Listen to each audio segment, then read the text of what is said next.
Ассалаумағалейкум қызай ұрпақтары. Бүгін 5 наурыз 2022 жыл. Біз Павлодар облысы, Павлодар қаласы үлкен мұражайына кірмекшіміз. Сол жерде қандай мұрағаттары бар, соны көрмекшіміз, және мұражайға мұрағаттар қою туралы сөйлесіп кеңеспекшіміз. Сол үшін қазір мұражайға келіп тұрмыз. Арнаға жазылыңыздар, кескінді барынша қызай ұрпақтарына жеткізіп тарқатыңыздар. Арнаны тіркелмей көретін кісілердің саны көп екен, 72%. Сондықтан да барлықтарыңызға арнаға жазылып, тіркеліп көрулеріңізді үміт етеміз. Павлодар қаласы Астана көшесі. Астана көшесіне мұражай орналасқан. Астана көшесі 149-да. Міне, мұражай үлкен мұражай осы қалалық. Енді ұсақ мұражайлар тағы да бар. Мөлшермен бір 10 шақты ұсақ мұражайлар бар екен. Енді мұражай ұзаққа дейін созылып жатыр. Міне, осы мұражайды көреміз. Қандай мұрағаттар бар, танысамыз, білеміз. Және өзіндік ұлттық мұрағаттарымызды қоюға әрекет қыламыз осыған. Павлодар қаласының осы мұражайдың бастығы. Аты жөніңіз кім болады? Алиякбаров Арман. Алиякбаров Арман. Осы Павлодардың тумасы оласыз ғой? Екібастұздың. Жоқ, тұра өз. Бұл кісілер міне бүгін март мерекесін әйелдермен құттықтап жатыр екен. Біз қазір қарай беріңіз. Қарай берейік біз. Мынау піл. Офо.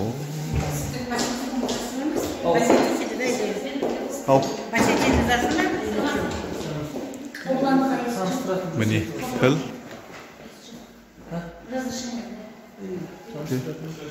Сондай кісі бар ма екен? Ондай кісі жоқ па сіздерде? Айтып көрікші. Болса бір кісі. Мына піл туралы не білуге болады?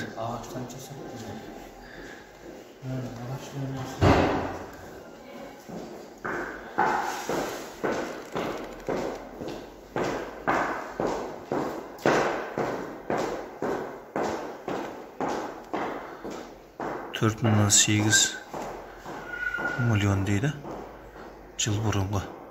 4500 жыл бұрын Еуропа, Азия, Африка және Солтүстік Америка тіршілік еткен дейді.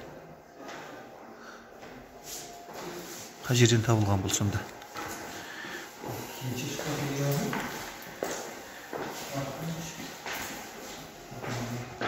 Тұқымы. Қазір танысып жатырмыз. Піл мен естуімде осы Павлодардан табылды деп естігем.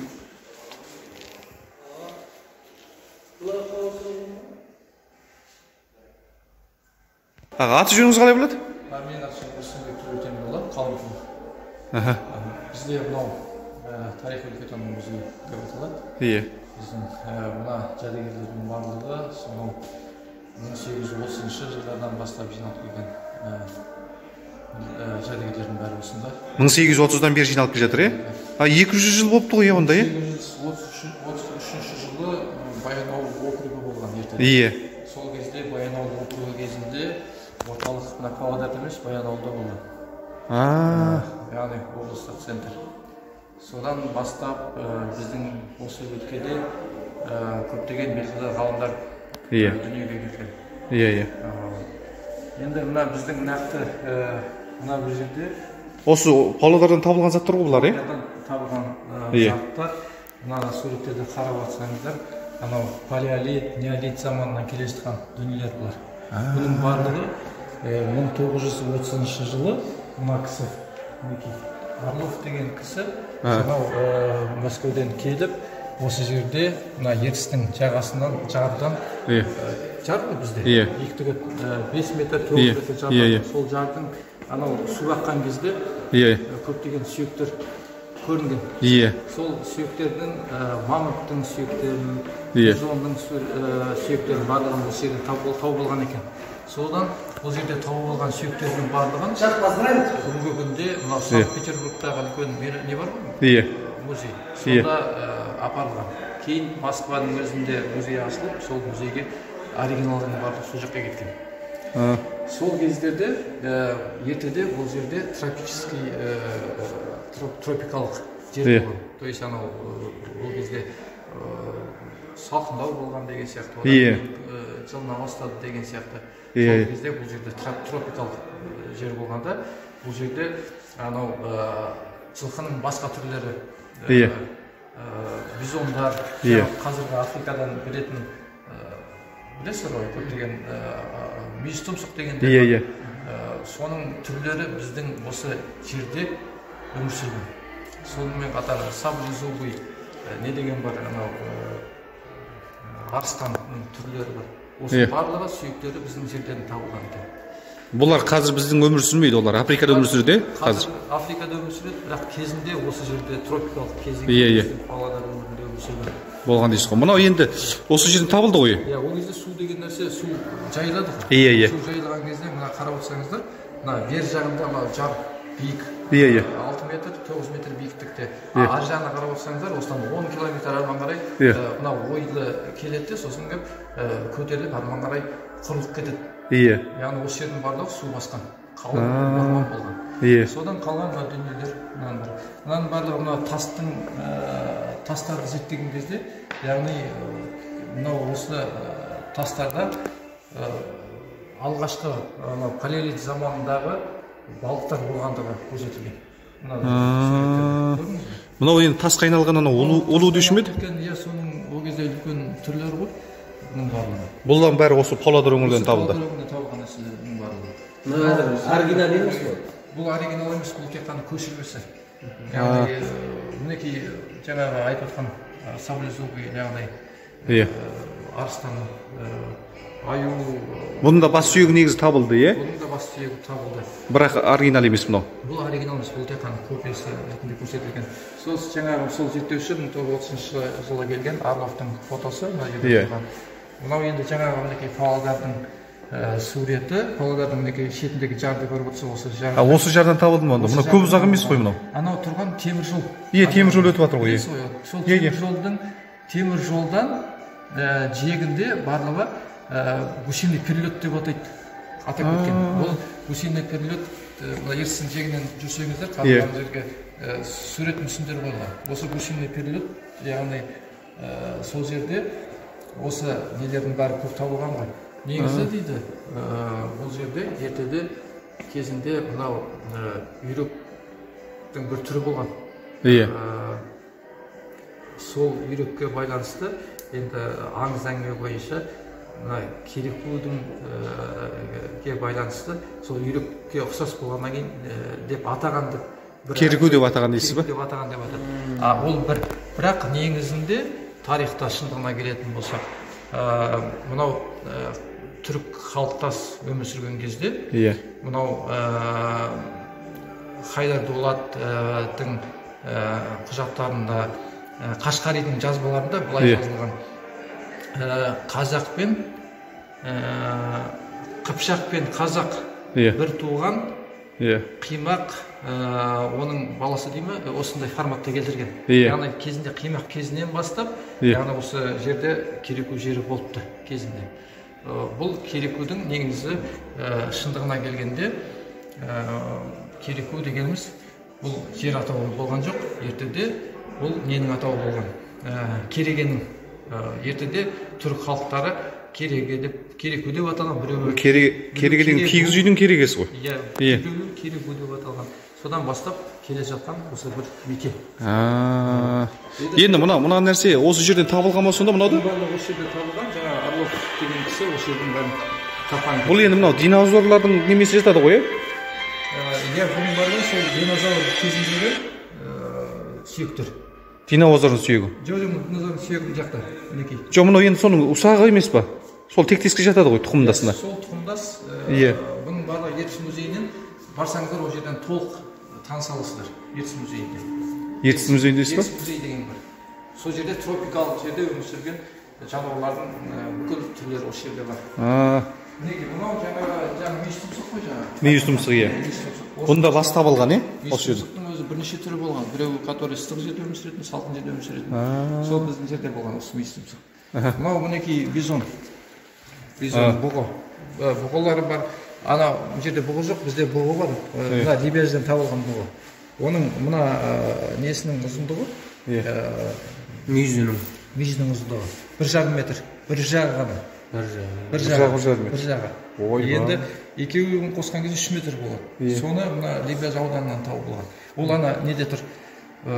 Ертіс музейіне барсаңыздар, соны көре аласыздар. Но енді сол бизонның жануарлардың басы. Ол ненің басы? Мынау жаңағы мына ненің басы ғой. Мына мүйістұмсықтың басы. Иә. Мынау жаңағы бизон. Мынау түйенің басы екен ғой. Бұл жоқ, бұл аюдың басы. Мінекей аюдың. Бұл аю. Осы жерде жануарлардың сол аю нелердің. Енді мынау жаңағы айтып отқан сол мамонт, осы жерде мамонттың сүйегі жарым теңнен табылған. Піл дейміз ғой бұны. Піл дейсіздер ғой, бірақ мамонттың пілдің айырмашылығы бар, білесіз ғой. Мамонт деген көп, піл кішіректер. Мамонт деген ол жүндес болып келеді. Иә, оя мынау жүндес болып келеді. Иә. Осы сүйектері осы ертістің бойында табылған. Мынау да копиясы ғой, иә? Бұл да копиясы. Әсілі осы жерден табылды. Бұның оригиналы барлығы неде Москвада қазір. Москвада бәрі. Әсілі осы Павлодардан табылған, е? Бізде Павлодардан табылған. Бұның барлығы 1930 жылы алып кеткен ғой. Мына нәрселер алып қалды ғой, е? Мынау неменің басы? Бұл да пілдің басы. Бұл да пілдің басы. Көндігін көрсетіп отыр ғой, қандай. Мынау жаңағы бұғының мүйізі. Бір мүйізі, бір жақ мүйізі. Негізі 1,5 метр. Иә. Мына 1,5 метр мына жерде. Ана 1 метр ғана, е? 1,5 метр. Иә. Енді жаңағы айтқан бизон қойсаңыз.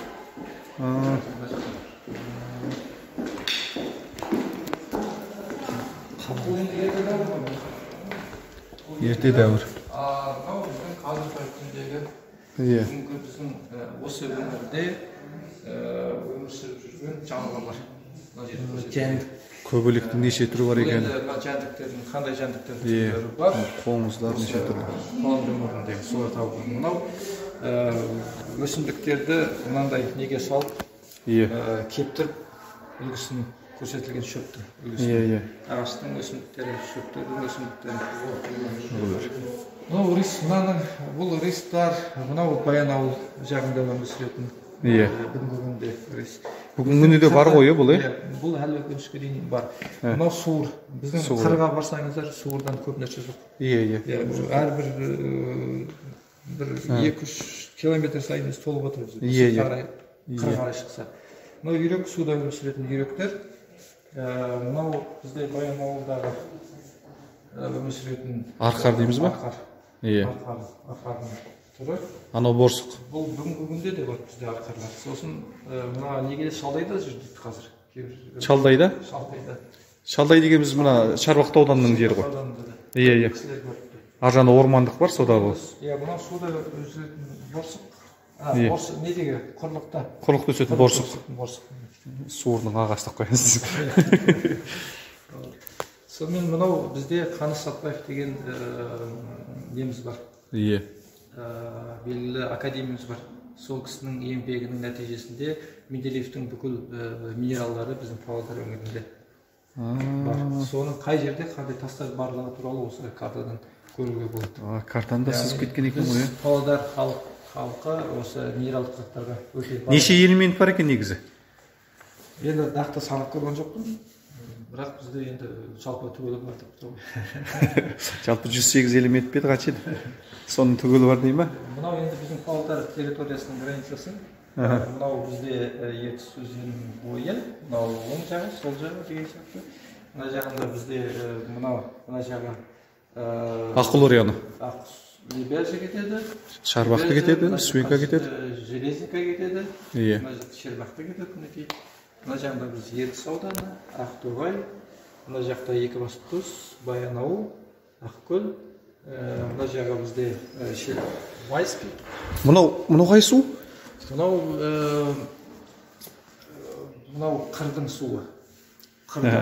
Бұл қайда барып құяды? Жаңбырдың суынан пайда болған жоқ, бұл жаңбырдың суынан су көтерілгенде пайда болатын өзендер.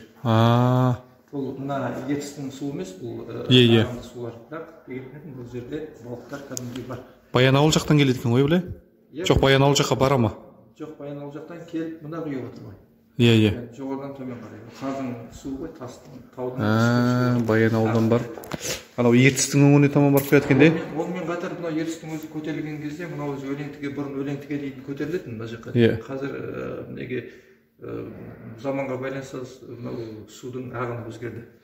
Мына көл Ертіс ауданына тән жер емес пе? Мынау Ертіс, мынау Ақтоғайдың қыры. Ақтоғайдың қыры? Ақтоғай болатын болса, Ақтоғайдан мына жаққа қарай қыр бар. Мына жерде халық ертеде мынау жайлаудың кезінде мына жерде қыстау болады. Қыстау жайлаудың кезінде бұлар қарай көшіп отырған. Яғни малдар мына жаққа жайды. Бұл кеңес үкіметі кезінде. Ал енді оған дейінгі заманда қарайтын болса, олар тіпті мына жерден мысалы Ерейментауға дейін көшіп отырған ғой халықтар. Көрдіңіз бе? Мынадан былай. Бұлардың көшкен кезде солтүстіктен оңтүстіктен солтүстікке көшіп отырды. Жайлау мен қыстаулардың айырмашылығы сода. Мынау жаңағы мына не қарасын ертістің өзені, мынаның екі шекарасы где-то шамамен 10 шақырым, 10 километр. Осы жерлер бұл орман болған кезінде. Мынауың іші мына? Бұл шошқа, дала шошқасы. Қабан дейміз, е? Қабан. Бұны жаңағы мінекей мына ертістің бойында молы жер болған ғой. Қазір күнге дейін ертістің бойында тоғай жерлерінде. Бар әлі дейін, е? Мысалы, мына Ақтоғай жағында Шошқалы деген жер бар. Шошқалы деген жер атауы.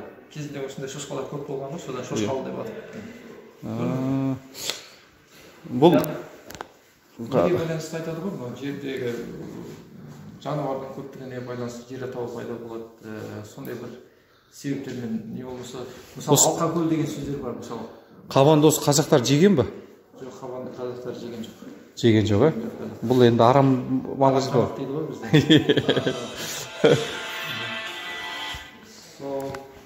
Мына жерде бұның барлығы жаңағы бұның барлығы қырда өмір сүретін құстар, е? Құста, мынау енді біздің охотниктер анда-санда шыға ғой. Осында қырда бар, судың жегінде бар бұлардың барлығы. Енді мынаны өздеріңіз білесіздер, қасқыр, түлкінің түрі, борсық, суыр, үйрек, қарсақ дейді. Бұның барлығы аққу, тырна, бұның барлығы біздің осы өлкеде жапалақ түнде шығатын. Бұның барлығын біздің өлкедегі бүгінгі күнде бар құстар, осының барлығы. Мынау жаңағы шалдайда еліктер бар. Шалдайда ормандық бар емес па, қарағай? Шалдайда қарағай орман бар. Соның ішінде бар дейсіз ғой. Орманда осы еліктер өмір сүреді. Енді қоян өзіңіз білесіз. Мынау құстар, қарғалар, бұның барлығы қасқыр, түлкі, жапалақ, енді бұның барлығы бәріміз білеміз енді ол туралы. Сосын анау шалдайдағы несін көрсетілген ғой, неше жыл екен, мынаның сақинасына байланысты санайды ғой, 1, 2, 3, 4, 5 жыл, неше жыл өмір сүрген деген сияқты. Мынау өзі қанша жыл шығарып тұр мынау? Ол енді мен нақты санап көрмеп шығар. Жоқ. Бұл көрсетілген. Жылы жазылмапты, де? Жылы жазылмаған. Мынаның өзі мінекей 20, 30, 40, 50, 60, 70, 80 ойып кетті уже. 150 жылдық қойыңыз. Дегенде 300 жылдық бар мұнда. 300 жылдық ба? 300 жылдық қарағай. Мынау бізде ерте заманның тарихы, ерте заманда. Мынау біздің қимақ дәуірінен келе жатқан нәрселер. Бұлар да Павлодар өңірінен табылған, е?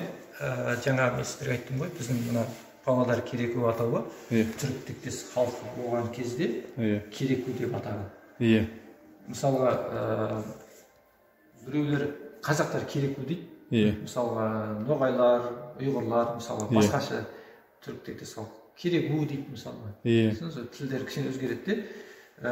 Сол кездері жаңа 1200 жылдары жазып кетіпті Қашқари. Осы жерде қыпшақтар өмір сүрген, қимақтар өмір сүрген, жаңа қимақты айтып отыр, қазақ пен қыпшақ бір баласы деп жалпы қимақ деп атаған. Сол кезде қимақтар ең алғаш келеді, осы жерге 2 адам өмір сүріп, керегеден үй жасаған, ұста болған. Содан ұсталықтан осы Кереку жері деп аталып кеткен. Сосын осы жерде үйлер сала бастаған дейді. Ол үйлердің біреуі кереге түрінде салса, екіншісі қыстауы болған. О да кереге түрінде, бірақ ағаштан жасалған. Сосын қимақ тілінде айтылады, қимақ тілінде түркше балық деп айтады. Ол қазақша аударған кезде балшық деген сөзді білдіреді екен. Сонда жерді 1 метр қазады да, үстіне бөренелерден 4-3 бөрене салады да, соны ағаштармен жауып, басында 4-3 қылдап ашық қалдырады да, үстін балшықпен қаптарлайды екен. Сондай ұста болған. Үйлер салатын. Содан осының жерде халықтар көбейген деген аңыз әңгіме бар. Бұл аңыз емес, бұл тарихи факты бар. Кезінде Карфагеннің кезінде саяхатшы келіп осы жерде балық қаласы болған деп айтып кеткен. Яғни ол балық қаласы дегеніміз жұрттар ойлайды, балық деп ана кәдімгі суда жүретін балық деп. Балшық қаласы деген сөз дегенсіз сонда? Сонда балшық қаласы деп атап кеткен екен. Қазақша аталған кезде. Сондай бар екен. Ол 1200 жылдың маңайында дейсіз ғой? Бұл 200 бен 1300 жылдың маңайында.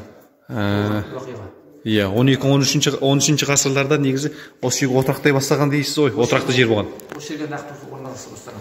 Сол кезден бастап Кереку деген сөз пайда болыпты. Енді бұның сыры жаңағы балшықтан басталған ба, әлде балшық қаласы болған ба, әлде Кереку қаласы болған ба. Енді біреулердің ұсынысы айтады, мына жерде балшық қаласы деп атау керек дейді. Ал енді археологиялық зерттеулерге қарайтын болсақ, тарихта бұл жерде қимақтардың қоныстары болған, жылқыны қолға үйреткен деген естідіңіздер ме? Осындай болған. Біздің осы өңірде Кенжекөл жағында қазір археологиялық жұмыстар жүргізіліп жатыр. 1,5 метр жер қазсаңыз, мынандай тыстар табасыз. Кенжекөлден? Қалаға жақын ғой ол, қаланың шетіне қарап. Өте көп. Осының барлығы осы біздің Кенжекөл өңірінен табылған ыдыстар. Нақты осы ыдыстарды осы жерден табуға болады. Даже мына Павлодардың өзінен табуға болады. Сыртынан мынандай оюларына салып жасаған екен, е? Бұның барлығы қимақ қаған ата кезінде болған дүниелер. Мыналар оригиналдар ғой қазір, е? Бұл оригиналдар. Біздің кезінде осы жерде, осы өңірлерде жалпы осы қимақ мемлекеті болған, 15 облыс болған дейді. 15 облыс болған. Сыңыз ба? Астанасы Имақия болған деп. Бірақ Имақия қаласы қай жер екен қазір әлі табылған жоқ. Табылған жоқ, е? Ол қай жер екен. Дегенмен де осы жер деп көрсетіп отыр карталарда. Мыналар неме нәрселер? Бұның барлығы мына балшықтан күйдіріліп жасаған. Сосын мына жерлеу рәсімі қолданады ғой. Жерлеу рәсімінде ертеде наным сенім болған ғой. Яғни жерлеген кезде өзімен бірге мынандай ыдыстарды бірге жерлейді екен. Олар ойлаған, о дүниеге барған адам шамшырақ сияқты жанып тұрады деп ойлаған. Қытай жерінде осындай болды ғой. Енді Қытай жер демекші, мына біздің мына Қимақия кезінде ол кезде үлкен болды ғой. Территория үлкен болды. Яғни жаңағы мына үй салу әдісі, мына біздің Павлодардан бастап, мына неге дейін, Өскемен, Қытай шекараларына дейін осы ұқсас екен нелері. Мәдениеті. Түсініңіз бе? Қытайдан бар ғой. Мен осындай бір зират қазып көргім өзім. Осындай зират қазып көргім. Бұрынғы ескіні. Сонда соның қасынан мынандай ыдыс табылған, мынандай ыдыстар табылған. Бірақ оның сыртында анандай сурет оюлар жоқ. Бірақ осындай ыдыстар табылған, шыққан. Бұл бізде мынандай ыдыстарды Ақмола облысы, бүгінгі Астана, Қарағанды жері, сіздер білесіздер, Қарағанды жерінде Жошы ханның ұлысы болды. Білесіздер ғой? Жошы ханның ұлысы мынау Қарағандыда несі жатыр, мавзолей бар, жатқан жері. Қарағандының Ұлытауында ма? Ұлытау деп үшін бе? Содай? Сол жерде. Енді 1300 жылдары дейді, яғни возможно дейді, мынау бір жер, біздің тұрған жеріміз, Шыңғыс ханның шығыс ордасы болған деген әңгіме болып келе жатыр. Жаңағы біздің балық қаласы болды деп тұрық қой? Осы Павлодар жақтағы, Осы Павлодар балық қаласы. Соны айтады, бұл әлі ешқай жер жарық көрмеген нәрсе. Мен оны жаңа қазір дайындап отырмын. Сол Шыңғыс ханның шығыс жағындағы несі, ордасы, яғни қыстауы дегенде келтіреді. Енді ол Жошы хан ана жерде жатқан жері, ол Жошы ханның қасында кім жатыр? Алаша хан да жатыр, Енді Алаша хан бүгінгі күнде кім екені әлі белгісіз болып тұр. Бірақ Алаша хан Жошы ханнан бұрын болған.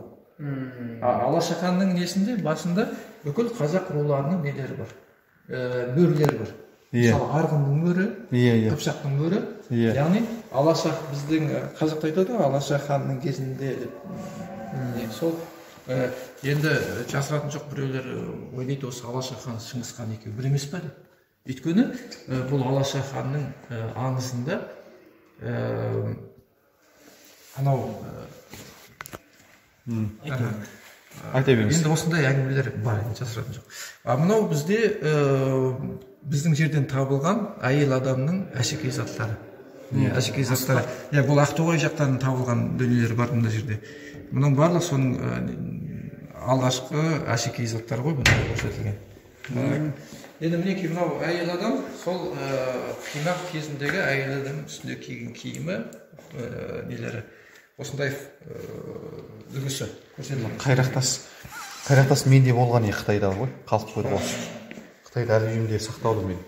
Мына жерде біздің Баянауылдың тасы, сол Баянауыл тасында мынандай иероглифтер. Жылқы деген айқын көрініп тұр, Иероглиф жылқының қарасаңдар, анау мүйізі бар, қараңызшы, ненің арқардың несіне келем бе, суреттеріне келем. Әуешкелер, арқарлар. Табылған дүниелер. Мына жерде жаңа айтылған, мынау адамның сүйегіне атылған оқтың басы табылған. Көріңіздер, адам сүйегіне оқ болғанда садақтың басы ғой, садақтың басы, жебенің басы қалып қалған. Көрдіңіз бе? Көздің қасынан тиген ба не өзі? Жоқ, сонау жамбас сүйегі. Жамбас сүйегі. Жамбас сүйегі. Соғылған. Көздің шұқыр екен. Оны тапқан Әлкей Хақанұлы Марғұлан деген ғалым біздің. Сол кісінің бұл Баянауылдың тумасы емес ол кісі? Баянауылдың тумасы. Сол кісінің археологиялық зерттеу негізінде табылған дүниелер мына жерде көрсетілген. Мына жақта мынау ерте дәуірдің тастары кетеді. Ерте дәуірдің тастары мына жаңағы мынау Чарльз Дарвиннің эволюциялық заңын білесіздер ғой, сондай заңның бір түрі. Біз енді қазір халық дінге сенсеңіз Алла жаратқан дейміз. Ғылымға Чарльз Дарвиннің эволюциясы кезінде тарихта қалды ғой, енді жаман жақсы болсын. Сонда мынандай тастардан жасаған от шығару үшін, тал саймандар үшін. Мына Шідерті деген жер бар бізде. Білесіздер ме? Астана жаққа жатқан кезде. Шідерті, Қарағандыға бұрылатын жақта. Сол жерде археологиялық зерттеулер біз жүргіздік. Сонда мына тастың, мына кәдімгі лезвияны білесіздер ғой? Лезвие. Ұштары бар ғой? Лезвие. Сондай лезвие сияқты қара түрі болады осының. Үшкірлігі лезвие, туш-туш лезвие сияқты. Сондай жұқа ма? Сондай жұқа, сондай үшкір. Әлің үшке дейін табуға болады. Мен өзім археологиялық жұмыстар барған, тауып соны көрген. Сонда мінекей бұл тек қана бер жағында көрсетілген. Бұның шақпақ тастар болды ғой, от жағатын, не? Бұны жұқалап тұрып, мынандай лезвенің ұстарасында етіп, сондай дайындауға болады екен. Сондай қолданған сол заманның өзінде. Соған көзім жетіп көрген. Енді бұна сол шақпақ тастардың түрлері сіздерге көрсетілген. Енді адам қалай жануарларды аулап отыр, қалай қолданып отыр. Енді бұл тарихта барлығына белгілі. Қалай хайуаннан адам болдық деп. Анау жаңағы сол Шідерті мен айтып отырмын. Мынау сол Шідерті. Археологиялық қазба жүргізген екен де? Жұмыс жүргізген. Мынаны қағаздайын слой-слоймен біз анау күрекпен жұқалап тұрып алып отырамыз да, алып сосын оны сеткадан өткізіп отырып сөйтіп қағаздайын біз сызып археологиялық жұмыстар жүргізетінбіз. Соның осындай жер. Бұл сүйектен жасалған әшекей заттар. Көрдіңіз бе? бұл сүйектер, жануарлардың сүйектерінен жасайды. Бұның барлығы ерте заманда әшкери зат ретінде қолданған өздеріне. Көрдіңіз бе? Археологиялық қазбаға өзіңіз неметіп көрдіңіз бе? Барып көрдіңіз бе? Мен енді өзім тарихшы болсам. Енді мынау жалпылама сіздерге көрсетілген ғой. Ерте заманда қалай жануарлардың терісін қойып сүйектер арқылы осындай қыстау сияқты үйлер жасайды. Мынау жаңағы біздің қимақ кезіндегі сауыт саймен батырлардың. Соның бас киімі ертеден мынаның барлығы қаптап жеке темірлерден бір-біріне байлап сол жасаған нелерден. Осы мынау өзі табылған дүние ма? Мынау табылған дүние, мынау батырлардың қалдырған, мынау қолдан кейін жасаған, е? Бұның оригиналы бізде фондта жатыр. Бұның оригиналы жеке ол уже темірлердің адамды қалың мұныкі. Мыналар шіріп кеткен ғой жерде қайыстар. Қайыстар шіріп кеткен, ол еще қалың. Бөлек дейсіз ғой мыналар, е? Бөлек, жеке көрсетілген. Енді соған ұқсап жасаған ғой бұлар, е? Сол форматта істеген ғой. Иә. Көрсетілуші. Қару жарақтары, қанжар, деген сияқты 5 қару ғой. Иә. 5 қару қазір сіздер ар жағынан көрсетемін. Бұл біздің Баянауылда бұл тастар болған. Балбал тас. Иә, бұл наным сенімге байланысты қойылған. Ер адам екен ғой. Бұл ер адамның түсі. Мынау жерде мысалға рудың несі мөрлері көрсетілген. Мына біздің мөр ғой. Бұл мөрлер қазақтарда бұл мөрлерді неге бөледі? Мысалы арқанның өзінің мөрі бар, айманның мөрі бар, керейдің мөрі бар деген сияқты. Сол бөледі өзінің мөрлері. Мына құр домалаққана сияқты, е? Иә, мынау мынаның жағында бар екен, е былай? Яғни бұл осы жерде осындай тайпа өмір сүргендігі көрсетеді. Яғни аймандардың, арғындардың өмір сүргендігі. Бұл да Баянауылдан табылды ма сонда? Баянауылдан табылған. Яғни Баянауыл жерінде айда бол дегендер бар, енді арғын нелері бар. Сол халықтар көрсетеді. Сосын мынандай наным сенімдер көрсетілген. Мынау әйел адам сияқты. Әйел адам сендер. Бұл Торайғыр деген жер бар, сол жерде қойылған. Торайғыр деген. Неде? Бұл жерде... Жоқ, бұл да табылды ғой, шықтан табылған ғой. Бізде бар, әлімшке дейін. Бұны әжет көрсем ба сізге. Бұнымен бұл арқылы тағыда сағат... Бұны оригиналы ғой, е? Бұл оригиналы, жоқ, бұл көпесі. Көпесі ма? Оригиналы Баянауыл жақта. Сонымен қатар мына қимақ кезінде мынандай әшекей заттар табылған. Алтын жалатқан. Алтын жалатқан емес, нақты алтын болған. Енді сіздерге шынына керек, мынау ненің кезінде, мынау орыстардың экспедициясы болды ғой. Сіздер білесіз ғой, кезінде анау Петр бірінші алғашқы Павлодар ертіс өңірінің бекіністер салмас бұрын, бұлар экспедиция ретінде жіберген ғой. Сонда бұлар экспедиция келген кезде мынау алтын көп деп алдаған Петр біріншіні. Шындығында да бізде Семей қаласында алтындар бар, білесіңіз ғой? Қасында. Сонымен қатар бізде көптеген не болған? Обалар болған.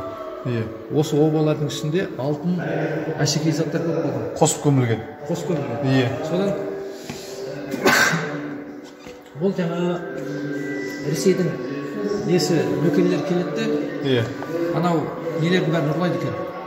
Обадағы алтындарды ұрлайды екен де, сосын кеп Петр біріншіге жібереді екен. Алтын құйып. Негізгі алғашқы орыстардың біздің жаққа келген кезде бұлар бекініс саламыз деп келген жоқ.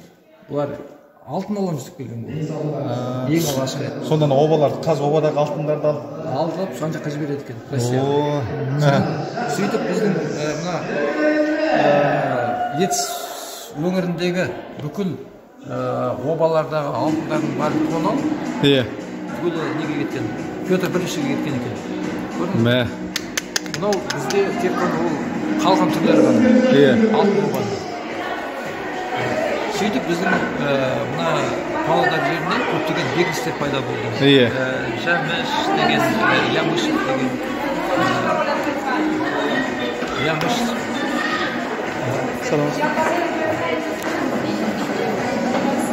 Ямышев деген бар. Черноярка деген жер бар. Железинка деген бұның барлығы мысалға негізгі қазақ атауы Железинканікі. Железинканың судың жиегінде. Ямшук деген сол Железинка жақта емес пе? Жоқ, ол не жақта? Ол Либа жаққа. Либа жаққа қарай, дұрыс, иә. Ол жерде бекініс болған. Иә. Ана Бугольц деген орыстың патшасы деген ғой. Иә. Бугольц деген ана нөкерлері, патшаның нөкерлері келген. Иә. Соның нөкерлері бекіністер салған осы жерге, қамалдар. Біздің мына жерде де қамал болды. Бұл жерде Павлодар. Иә. Павлодар қамалы болды. Иә. Ол кезде Павлодар уезі. Мына Жәміште Жәміш бекінісі. Негізі Жәміштің атауы шөптің атауы. Негізі. Бұл жерде көптеген қақтығыстар болды. Орыстан кезінде жоңғарлар бар ғой айтатын. Жоңғар мен қазақ кезінде көрші ұқсап өмір сүрген ғой. Біз енді мынау орыс саясатына бұрмалап айтады ғой. Олар жоңғарлар мен қазақ соғысты деп мысалы біз тарихта солай айтылған. Негізінде нақты қарайтын болсақ, кезінде бұлар көрші ұқсап өмір сүрген ғой. Қарапайым әйел алысып, әйел берісіп, сауда жасатын, күнделікті өмір сияқты өмір сүрген. Енді сондай бір кезінде бір жағдаймен енді соғыс басталды дегенді білесіздер. Ақтабас шұбырында алқапы сұлапады. Мыналар енді қай ғасырға тән заттар? Бұның бәрі қимақ заманында заттар. Қимақ заманы. Қағанаты кезіндегі. 11-12 ғасырларға тән екен. 12 ғасыр. 12 ғасырда қолданылған әшекей заттар. 12 ғасырда қолданған әшекей заттар. Мынау бізде мұртты оба Баянауыл жерінде бар. Баянауыл жерінде. Мынаның атауы неге қарасаңыздар, мұртты қорған деп аталады. Мұртты қорған. Анау Азияда тұр ғой. Осы тасқа күннің көзі түскен кезде күннің көзі арқылы мұртты анау сағат неше екенін біліп отырған. Негізгі оба ана бас жағында, бірақ сағат ретінде қолданып отырған. Анау биіктен түскен көлеңкенің немесін есептейді? Есептеп отырған. Бұны мұрт обасы деп атайды. Бұл Баянауыл жерінде бүгінгі бар. Мына қанжарлар? Сармат. Енді бұл қылыш, осы жерде табылған қылыштар, құрал саймандар. 9 ғасырда дейді? Бұл 9 ғасырда табылған, 9 ғасырға жататын қылыштар. Мынау сүйектер, сүйектен жасалған. Сүйектен жасалған ана найзаның жебенің басы? Жебенің басы. Мына жерде әшекей заттар сүйектен жасалған. Сүйектен жасалған. Мынау да. Мыналар енді қоладан құйылған. Бұның бәрі осы Павлодар өңірінде табылған, е? Бізде Павлодардан табылған дүние.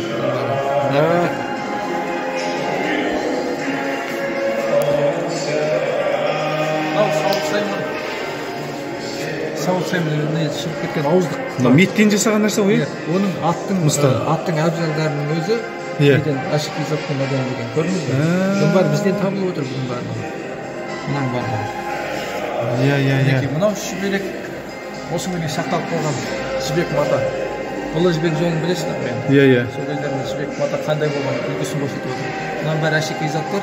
Мынау сүйектен жасалған әшекей заттар. Мынау сүйек арқылы анау ілмек сияқты қолданған, тоқ үшін қолданған осындай әшекей заттар. Мынау сүйектен қолданған әшекей әдемілік үшін істелген қолданған. Жазулар жазылып қойған сүйектерге. Бұл руна жазуға, көне жазуға. Руна деп атайды, анау кезіндегі түрік тілінде хабар беретін, бізге түсініксіз тілді руна деп атап кеткен. Содан.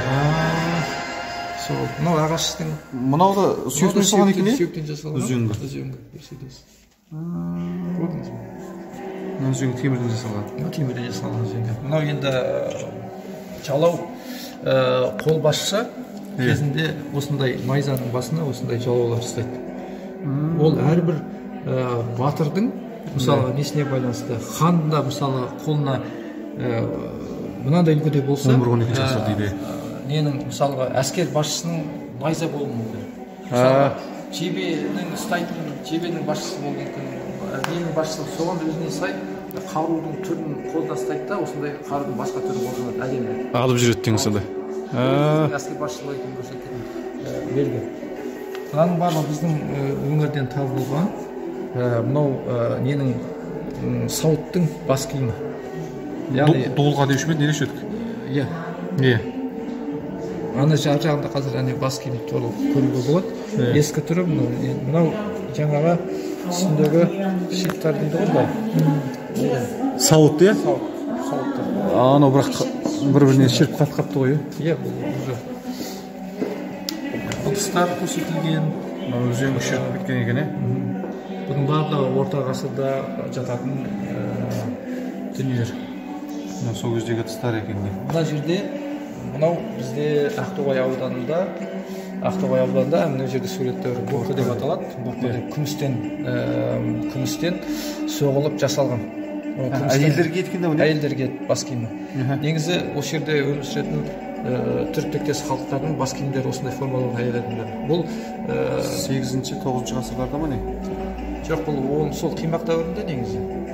12-13 ғасыр шығар. Мынау 12-13. 13-14 па? 13-14 ғасыр. 13-14 ғасыр екен. Мынау бізде неден табылған? Ақтоғай деген жер бар. 13-14 ғасыр. 25 совхоз деген. Қазір әулік деп аталады. Осыдан где-то 70 шақырым. 70 километр. Ақтоғайға жетпей бер жағында екен, да? Жетпей бер жағында. Сол жерде сол елді мекеннен табылған. Осындай боқы деп аталады.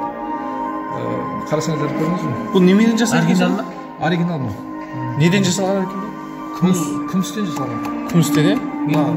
Бұл мұжып жатқан нәрсені бүйтіп жөндеп қалпына келтірген нәрсе.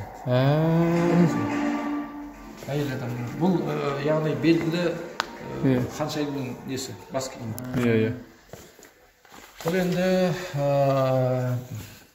біреулердің айтуы бойынша белгілі біздің батырдың басына киген киімі деп айтады. Иә. Бұл туылғаны.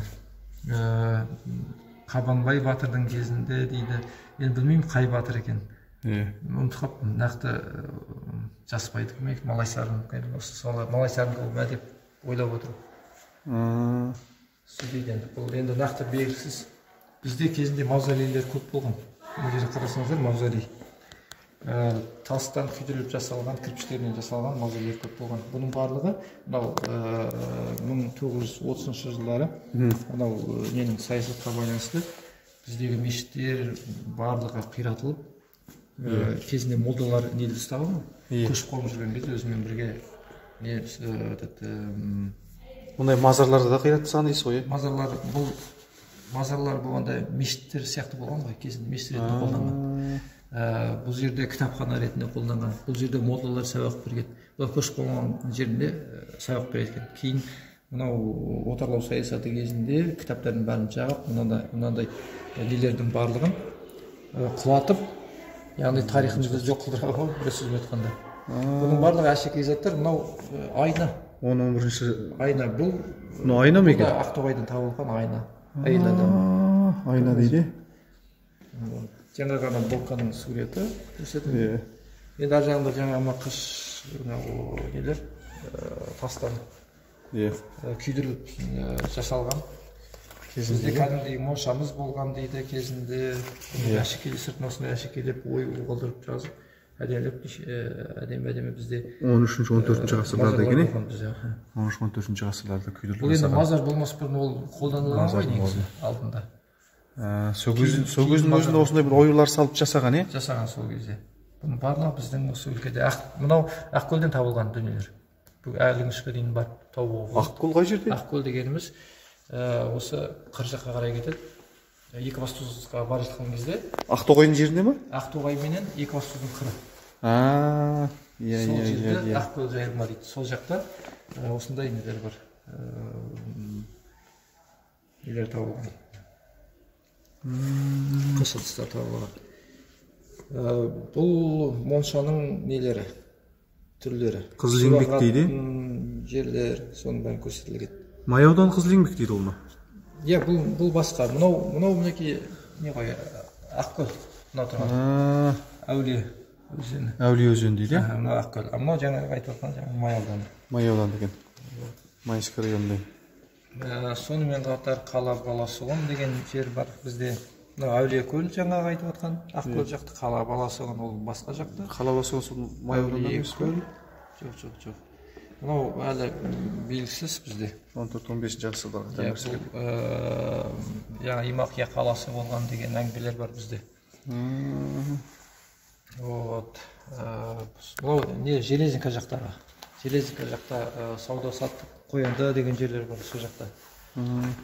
Енді әрі қарай бізде қазақтың этнологиялық салт-дәстүріне байланысты қолданған қобыздары, музыка аспаптары, музыкалық аспаптар, қобыз, домбыра, оның түрлері дейді.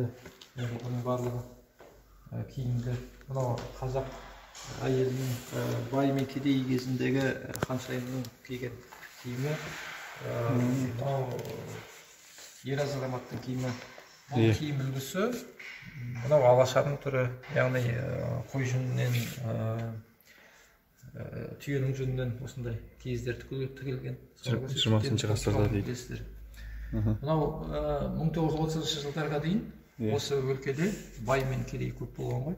Ол кезде бай дегеніміз байдың қолында, қол астында батыр да болған, әнші де болған, барлығы соның қол астында болған. Отарлау саясатында сол байлардың бәрін тізімін алып 1888-ден бастап кезіңіз. Ала беріңіз, қабылдаймыз. Келдір.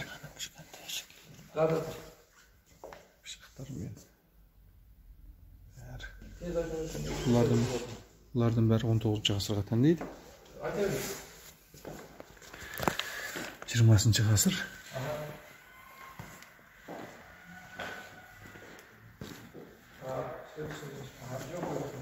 Әшекейлер.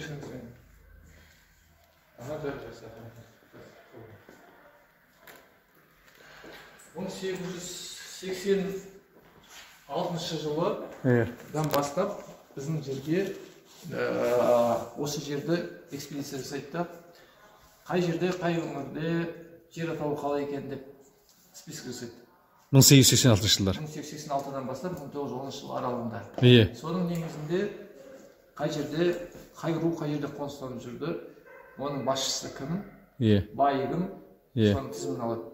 Содан соның негізінде 1928 жылдан бастап бұл байлардың барлығы қудала бастайды дейсіз сондай. Қудала бастайды да мал мүлкін тартып алады. Сөйтіп елді мекенде артель пайда болады.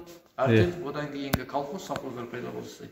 Сөйтіп, яғни қазақ халқы бұрын үйреніп қалған байдың қарамағында дегеніміз, бай ол кезде жетімдікті жесір қалдырмаған, кедейлікті тастамаған, өзіне қол астындағы адамдардың бүкіл жағдайын жасап жүрген адам болған.